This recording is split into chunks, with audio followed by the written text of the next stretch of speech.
Okay, my first question is, I would really love to know, if you compose a song, a smash hit like 4 minutes, for example, how do you work? In my fantasy, you're sitting in your living room or in your kitchen together with Timbaland or Justin Timberlake and composing, but what's the reality? What is your way to compose? The reality is that we were in a recording studio, but it was a very casual and relaxed environment. By the time we were writing 4 minutes, we'd already written other songs. We'd gotten to know each other. And basically how it works is Timberland comes up with the beats, and he works often with headphones on like a mad professor in a laboratory. And then when he comes up with something he loves, he plays it really loud in the room, and we start listening to it and vibing off of it. And we put it on a loop, and it plays over and over and over again. And then Justin and I basically sit in a little corner, and I'm like the secretary taking notes, yes, because he doesn't like to write anything down. And we just start riffing off of it and coming up with lyrics together and saying, yeah, that's a good idea, no, that's not, and I write everything down, and we repeat it over and over and over again until it sounds like it's natural and like poetry, live. And that's how we wrote together. And then when Timberland thought it was good, he would either give the thumbs up or the thumbs down, and that's how we wrote the song. And when you're working alone, not with Timbaland or Pharrell Williams, where do you write that? I usually play my guitar, and I'm just by myself, and I'm playing, and I'm singing words that come to my head, and then I stop and I write things down, and I just keep working on it until I come up with a whole song. Okay. But I usually write on guitar when I'm by myself. Your new album, Hard Candy, why is it called Hard Candy? What does it mean? Well, it has a lot. It's an ironic title. It has a lot of innuendos. It's, candy's something most people like. It's sweet, but it's not. It's bad for your teeth. So it's good and it's bad. It's a paradox. It's there's a kind of candy is. There's a sexual connotation to it. It's enticing. It needs to be unwrapped. It's sweet, but then the word hard is in it. So hard candy usually breaks your teeth, right? It's not good for your teeth. You crunch on it, right? So it's your 11th studio album now. Is that it? Is it still the same as with your earlier records? Is it the same thrill, the same pressure for you? Yeah, absolutely. It's there's a lot of competition out there, a lot of great music that people are making, and the record business isn't what it used to be. So, to get people to buy your record and to stand out is a challenge. So yeah, it's always, for me, it's always the same. So what is the challenge when you say, well, let's make a new album? What's the most important thing for you?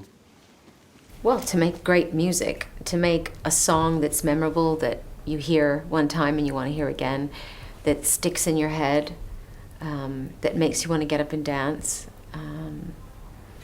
all those things. Through all the years, you and your music is changing and evolving all the time. Every new Madonna artwork is a surprise. So now on Hard Candy, it's another surprise. We hear Pharrell Williams and Timbaland's R&B and hip-hop. Why is it hip-hop now? Well, I've worked with other hip-hop producers. For instance, when I did Bedtime Stories, that was all hip-hop. I worked with Dallas Austin, Dave Gates. And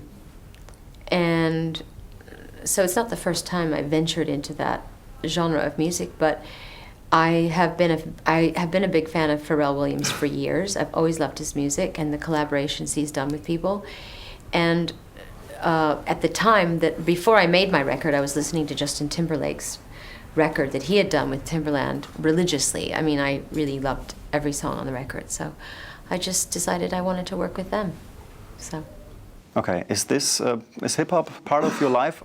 It's not really hip hop. It's not straight ahead pure hip hop. I think it's not really. I don't think you can really pigeonhole it. It's not straight ahead R&B. It's not straight pop. It's not straight hip hop. Hopefully it's sort of a new genre, and I haven't come up with a title for it yet.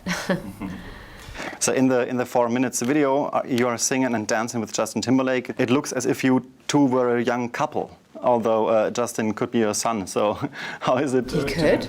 Oh, you could. How very dare you? I mean, I don't know how old he is. He's maybe 3. I've never met his father.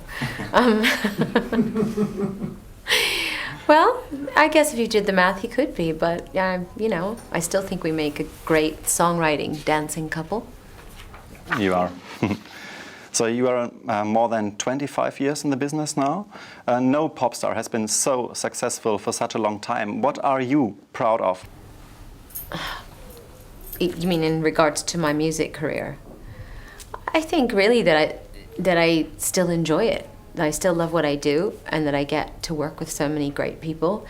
And every time I make a record, I'm just as excited about it as I was the last one. So I think to keep that energy going and that love for what you do alive, and not be bored or not be jaded, or I'm proud of that. Lots of pop stars who are in the business for a long time, their voices change through the years. For example, maybe Bob Dylan, his voice always changes. But your voice still sounds very young and clear. How do you keep your voice fit? Well, I think Bob Dylan smoked a lot of cigarettes, and that has an effect on your vocal cords for sure. But I don't know. I think a lot of it has to do with taking care of your body, period. Being in good health. Yeah.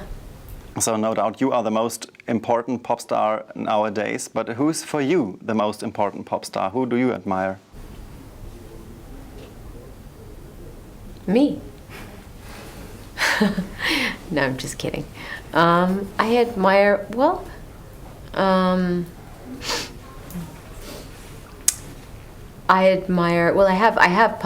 have singer-songwriters that I'm big fans of. I'm a big fan of Chris Martin. I'm a big fan of Justin Timberlake. I admire the fact that, you know, I think he's got a good head on his shoulders. Who else do I admire? I admire Prince. Am I missing somebody that I admire? Music-wise? I admire Eminem. Yeah, I do. That's hip-hop. Yeah, but I admire him. And how do you feel about your 50th birthday? Well, it hasn't happened yet, so I'll let you know. How do I feel looking forward to it? I hope that I have a really fun party and I'm surrounded by my friends.